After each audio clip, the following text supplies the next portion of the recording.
Here follows. Though I should get this off my mind, this is my first time publishing something like this online. For months, it has been chewing me from within. I received a call from my bank a while ago. Completely normal, I considered. Boy, was I mistaken. The bank agent began discussing a loan application authorized under my name, a huge $180,000 loan. My head froze. I considered it as some sort of fraud, error, or anything but real. He said the loan had been granted weeks ago, and the funds were already gone. One started to panic. Not one loan, much less one that would have bought a suitable property, had been applied for. I could challenge it, he advised. But how would you challenge something you didn't even know existed? I got him to email the documentation. My blood stopped cold when I came upon those records. With the exception of the signature, my name, address, and everything else were accurate. Though obviously created, it was a clumsy copy of mine. Then I noticed that the address of my parents, indicated as a secondary contact, is listed. It felt to the gut like a kick. I just knew they were active. My connection with my parents has lately always been complex. Growing up, I seemed to be invisible. The golden child was Elena, the younger sister. She was seeking something. Done. I need assistance with everything. They would throw everything aside. Me too. The independent one among us was the one who, according to others, lacked need. Should I ever need assistance, it was always really significant. I therefore came to learn to simply handle things myself. Elena remained the center of their existence even at 25. She was involved with Daniel, and they were organizing a wedding reminiscent of something from a celebrity magazine. Although I wouldn't know the specifics either. I was not close to Elena. Our worlds were different. Hers was one of privilege, mine based on diligence and continual proving myself. I tried to keep my voice steady by phoning my mother. Mom, do you know anything about a $180,000 loan in my name? There was this terrible quiet, then a laid-back, oh, that's for Elena's wedding, just like that, like it was negligible. She continued on about Elena's desire for an extravagant wedding but inability to fund it. Hence they borrowed under my name using my higher credit. Trying to keep cool. Mom, I continued, you forged my signature. That's a crime. She really became protective. We are family. You would have helped if we had asked. Would you not, you? I went silent. Two different things are asking and committing fraud. She seemed to have no interest. Like that made it acceptable.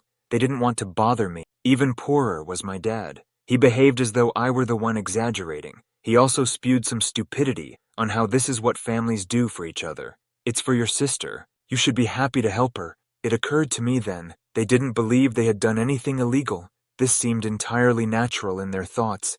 Before I uttered something I would regret, I hung up. I started to get nauseous, betrayed. They had, without thinking, gambled with my life. Later on, I learned they had initially gone to Daniel's family, asking them to cover the extras Elena desired. His family had flatly turned down. Though they agreed to discuss some of the fundamentals, they set a limit. Elena and Daniel had to keep within their means, but that was unacceptable for my parents. They had no way of disappointing Elena. They so turned to me instead. I found myself caught. My credit is linked to this large debt. Should they skip one payment, I would be the one liable. The contract included all these stipulations regarding instant repayment should one default. My whole financial future was just barely hanging. That evening I slept little at all. I kept wondering how they might treat me. It was the clear disrespect for my well-being, not only the money. To them, I was a practical answer to a need. I got in touch with a lawyer the following day. Although I had a good case, the attorney cautioned it would not be simple. Most of the financing had already been wasted by my parents on vendor and wedding expenses. The money had vanished.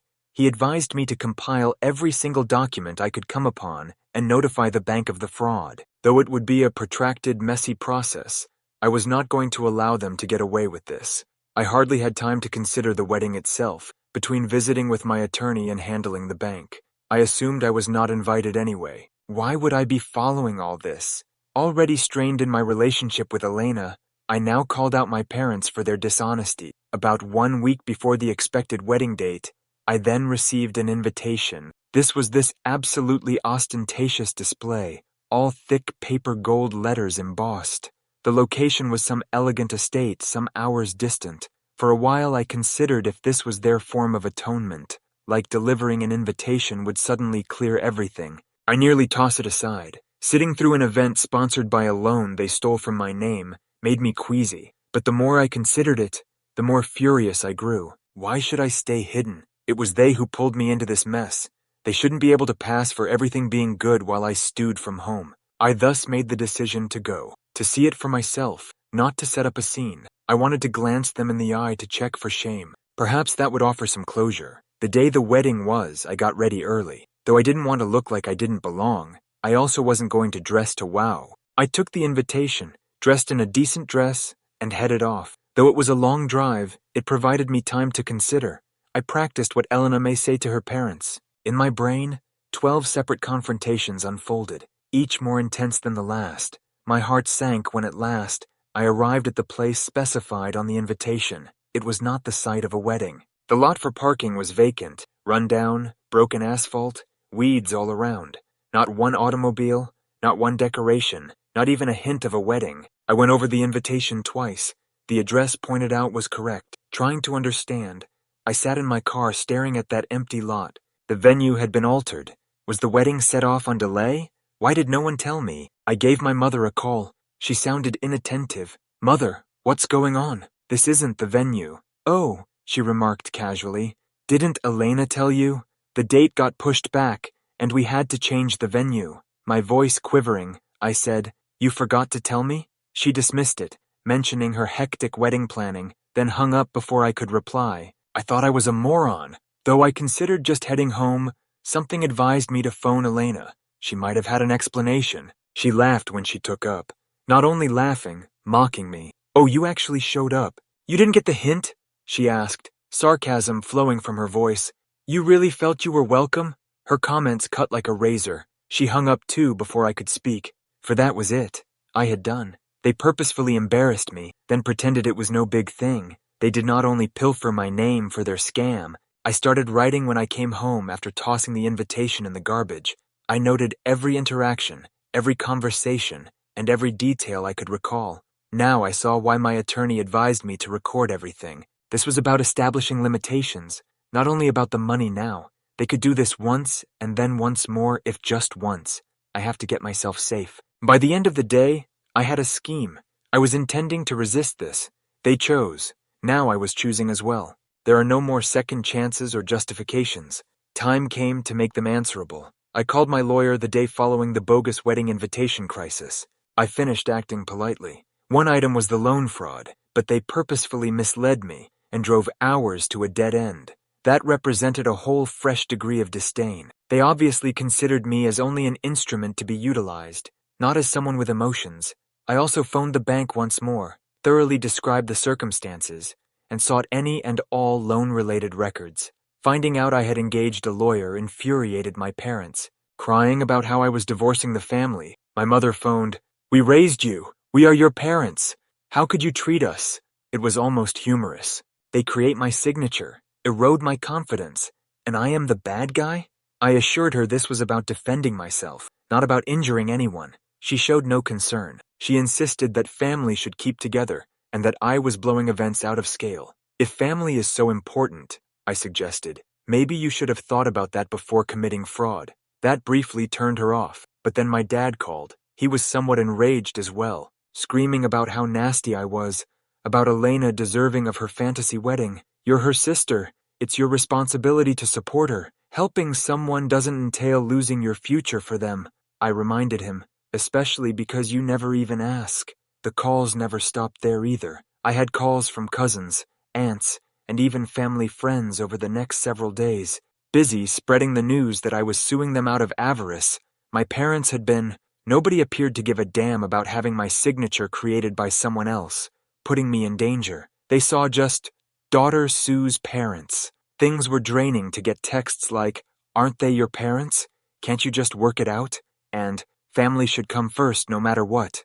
Though everyone had a view, none wanted to hear mine. Elena remained mute in the meantime. Not calls, not texts, not anything. Though another part of me questioned whether she even cared. Part of me worried about whether she felt guilty. Elena was adept at allowing our parents to fight her fights. She would let them tidy her messes while acting the victim. The legal process was advancing while all this was going on. Following a formal fraud report submitted by my attorney, the bank started their own inquiry. They were shockingly helpful, most likely because they wanted to avoid responsibility for authorizing a bogus loan. They reassured me I wouldn't be liable for the bill as long as I kept contesting it and offering proof. Though it wasn't over yet, that was a relief. To ensure my parents couldn't repeat this, my attorney clarified we would have to visit court. The tangled nature of fraud cases makes things much more difficult, as this was family. I was not, however, backing down. The research revealed still more specifics.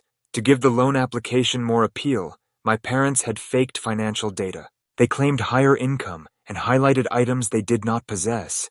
Their willingness to travel that far was startling. This was deliberate and planned, not merely a slip-up in judgment. The bank locked the account and called the loan fraudulent. According to my attorney, this would make it more difficult for my parents to get the remaining money, but it also meant the wedding vendors most likely were in flux.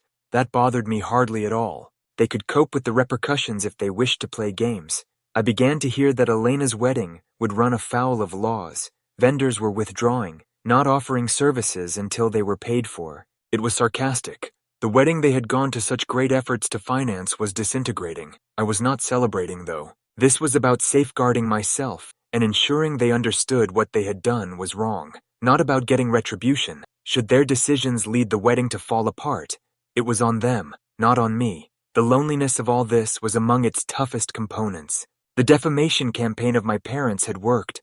Those I considered friends suddenly turned away or unfriendly. I stopped responding to most calls and texts.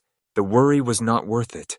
The few folks who did back me advised me to be strong and that I wasn't in the wrong. I grabbed at that. Still, you know what causes the most pain. Not only was the betrayal terrible, but Elena's and my parents knew I was planning to launch a company. They understood I was leaving my job to concentrate on it, that I would be temporarily financially vulnerable. To them, none of that counted. To pay for Elena's wedding, they bet with my future. Whether things went apart mattered not to them. They just gave Elena's wishes top priority. I kept considering their perspective all through it. They really felt they had done nothing illegal. They saw themselves as merely helping Elena, as though that explained everything. However, at what price? To offer her the wedding of her dreams, they were ready to jeopardize my credit, my money, and even my stability. It was as though my life, my intentions, everything I had worked for, didn't really register. The days went by, and I tried not to consider Elena. Not surprisingly, she had been quiet during all the consequences. Let our parents protect her from the fallout, as she passed as above it all. But I became more dubious the more quiet she kept. She was not defending herself if she was so innocent. I reasoned her quiet was calculated. Maybe I would simply concentrate on our parents and let her off the hook if she ignored me. Not a probability. I had questions and sought answers. I wouldn't let her off with it if she knew about the debt and participated in this. Did you know about the loan before the wedding? I asked her by text. She left me on read for hours. Her tone was clearly smug when she at last answered, "I don't know what you're talking about." It was really aggravating. She needed to be involved, I told her. Our parents would never have done this without her. She was the one motivating them toward this. She just insisted, though, that she had nothing to do with family drama and that she didn't want to be dragged into it. That's plenty for me. Elena was denying it since she didn't know. She was denying it since she didn't want to be caught. I know her enough to spot her lies. She was too near to our parents to not know where the money originated. Though the more I thought about it, the more enraged I became about letting it go. Daniel, her fiancé, earned his right to know the truth. His family did this as well. I messaged Daniel long ago after spotting him on Facebook. I let go without holding back. I told him all. The loan, the fake signature, Elena's probably known all along. I advised him to stop participating and to give marriage into a family like ours serious thought. I also wrote the same note to a few of Elena's close friends, the ones who had been flogging her wedding on social media. They were entitled to know the kind of people they were working with. Deep down, I questioned whether I had gone too far. Still, I wanted the truth. Elena had lived on the backs of other people's sacrifices. It was time for her to pay the price. Within a day, I learned via the grapevine that Daniel had approached Elena. She attempted to go stupid, but he pushed her until she cracked. She said she had known about the debt from right away. She had also urged our parents to do it as she didn't want to pay for the wedding personally. Hearing that confirmed, but also infuriated me. Though I believed she was complicit, knowing she had actively supported it made my blood boil. She didn't care. She understood just how much this would damage me. Her dream wedding, whatever the expense, was all that counted. Daniel decided to call off the engagement. He couldn't stand that kind of dishonesty. His family supported him backing off and severing all relations to Elena. My parents began imploring me to undo what I had said and fix things when they discovered it. They tried to guilt me into believing I'd overreacted. My mother sobbed, "We can still fix this. Just undo the damage." They became irate when begging didn't work. They said I had wrecked Elena's life. "You have split this family apart," my dad screamed. "How is she expected to bounce back from this?" my mother asked. "You have misled your own sister." They started attacking personally when I stood my ground. "You have always been jealous of Elena," my mother charged. "This is only you trying to ruin her happiness. Her wedding matters more than your already failed business." Their masks were starting to slip. When individuals are enraged, you really see their genuine essence. At last, Elena gave a call. She yelled, "You ruined my life," blaming me for everything. Her broken engagement, the canceled wedding, even the conflict between our parents and me. "Nothing would have happened if you hadn't been such a snitch." Her arrogance astounded me. She knew the financing was bogus, and I reminded her she was part of the scheme from the beginning. "I thought it would be great," she said. "I figured we could keep it quiet until after the wedding. I didn't think the bank would contact you. Are you happy now? Blown out everything." Her comments struck me like a slap. She made no attempt to defend what she had done either. She figured she would get away with it. Hence, she felt it wouldn't matter. I advised her to accept accountability for her actions. I told her her lack of foresight was not my fault. She accused me of ruining her life out of jealousy, calling me a horrible sister. This was it.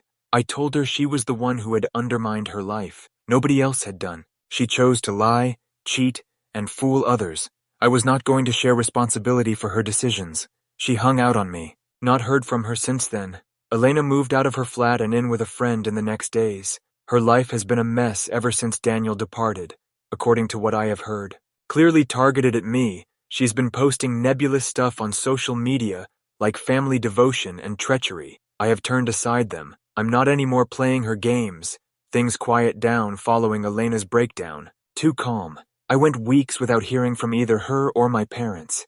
Still, the quiet was not consoling. It was like the still before the tempest. I stayed ready since my attorney had advised me things might get worse while the bank investigated. Every book, email, and paper. I had everything ready. My attorney called one day with an update.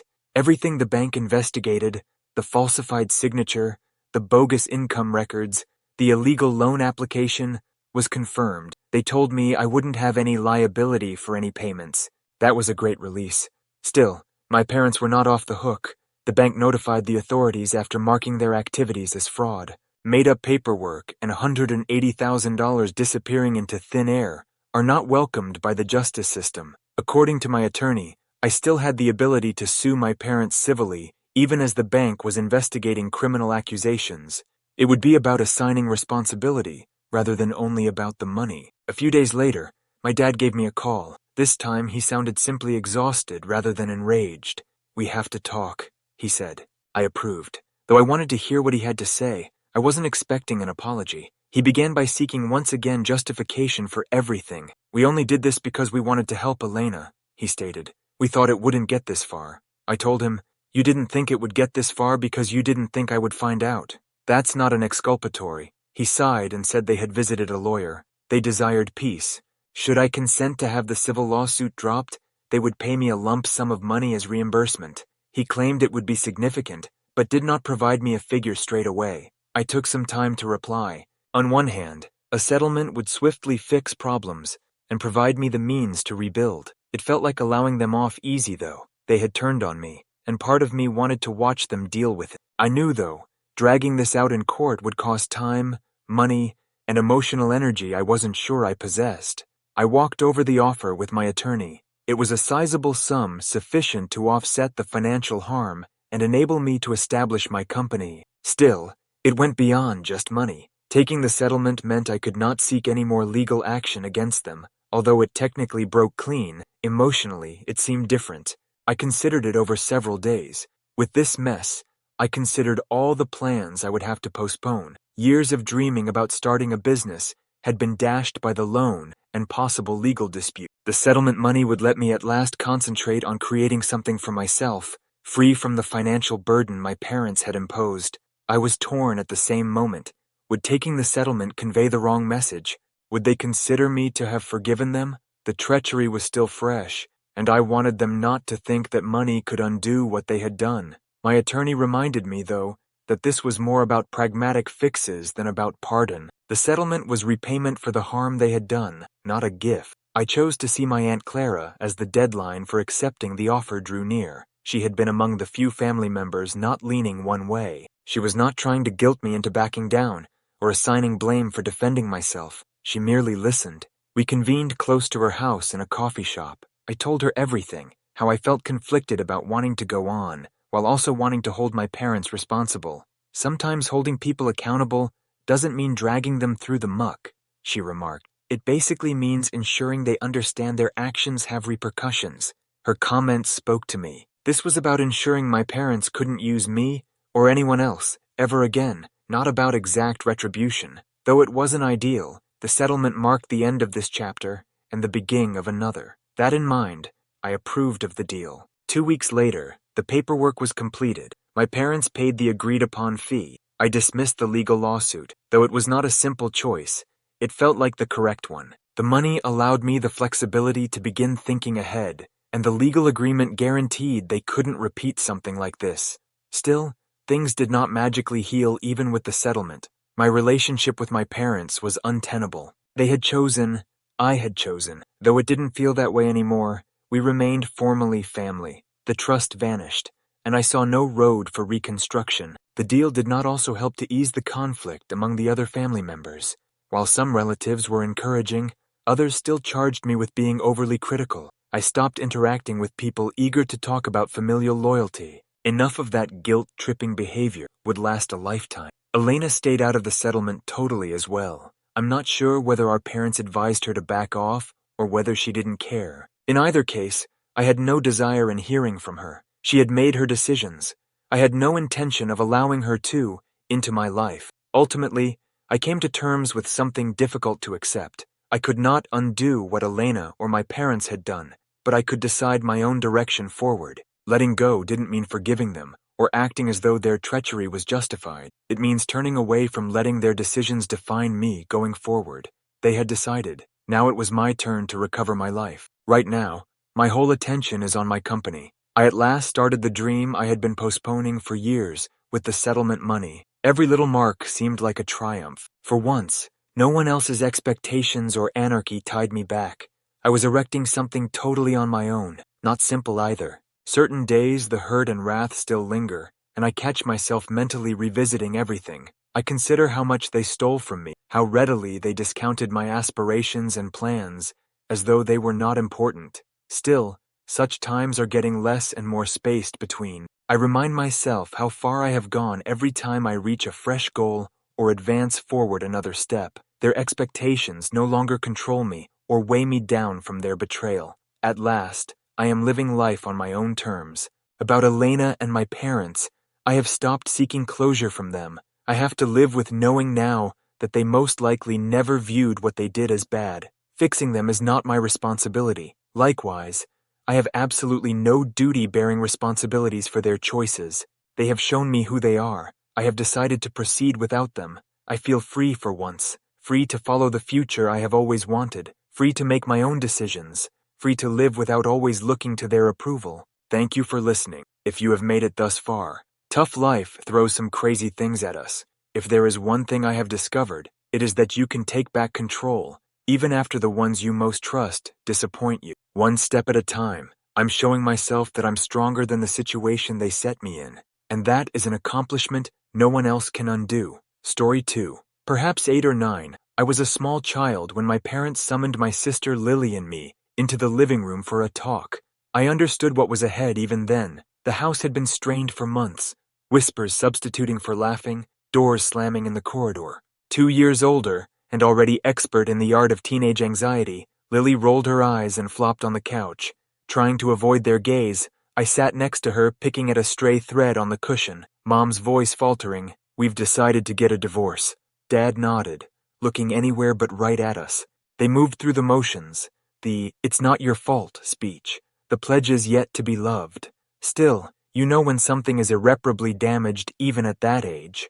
True to habit, Lily laughed and murmured something about "finally," but I could see her fingers probing the couch's fabric. Both of us were in pain. Life following a divorce was different. We stayed with Mom, who made her best effort to maintain some sort of normalcy while balancing job. Nonetheless, it was difficult. Apart from Dad's absence, the house seemed empty since something else vanished as well. The simple laughing, the family feasts, the unity, all had disappeared. It seemed as though Dad had carried his happiness with him when he departed. A few years later, then Mark started to show up.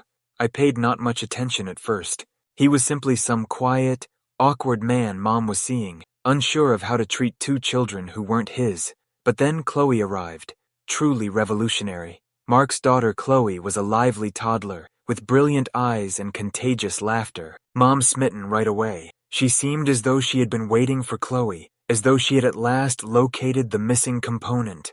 Toys and laughter once more flooded the house, but it was a different type of laughter. Not our laughing, Chloe's was. Not to get me wrong, I didn't find Chloe objectionable. She was a darling child. It was difficult not to feel, nevertheless, replaced. Once split between Lily and me, Mom's concentration turned entirely to Chloe. It was like we had been demoted, sent to the sidelines while Mom watched happy families including Mark and his daughter. I recall one evening battling with my arithmetic assignment seated at the kitchen table. Mom was right there, calming Chloe, rocking her, saying consoling words while she was losing it in the living room. Where was all this when we were little? I wondered aloud. Mom and Mark became serious fast. She soon started discussing us as a family and her delight at having us join this next phase. She never inquired, though, about our feelings about it. Lily was old enough to be resentful and angry. Me here. I was only perplexed. One minute there was the three of us. The next we had a stranger and his child living in our house altering everything. And in the end, we had no say. Things grew even more strange when Mom and Mark revealed they were engaged. Mom was ecstatic, like though she had won the lotto. She threw herself into wedding planning, selecting sites and floral designs. Once more, Lily and I seemed to be just there. Our points of view seemed to count little. Her wedding, her happiness, her fresh start in life. Then the unimaginable occurred just a few weeks before the wedding. Dad passed away, a fast and forceful car accident. It felt as though the universe had been taken out from under us. Lily was a wreck, gassing non-stop. I simply stopped. Though he was not around much after the divorce, Dad was still our dad. Losing him was like losing a piece of ourselves. Given us time to grieve, you would think Mom would have delayed the wedding. Nope. The wedding proceeded exactly as scheduled. She did not hesitate at all. I will always remember how chilly it felt, how she was all smiles and excitement about her big day, while Lily and I were hardly keeping it together. Dad's death seemed to be merely a tiny hitch in the route to her happily ever after, an annoyance. The wedding itself was bizarre. Just a few weeks after grieving our father, here we were dressed elegantly observing Mom wed a guy who felt like a stranger. Neither of us, I believe, used a word the entire day. Mark's family was there, fawning over Chloe like she was princess. Lily and I were working to keep from falling apart the meantime. Still, the true test followed the wedding. Mom sat us down and, looking straight forward, informed us that our grandparents would have to include Chloe as well if we wanted to continue seeing Dad's parents. That is unbelievable. She added, in fact, that unless Mark's daughter was around, we were not allowed to spend time with our own grandparents. Lily dropped it. She yelled at Mom for 5 solid minutes, and to be honest, I didn't blame her. Mom seems to be trying to totally replace Dad with Mark and Chloe. Like we used to, our grandparents tried to reason with her, volunteered to take just Lily and me for weekends.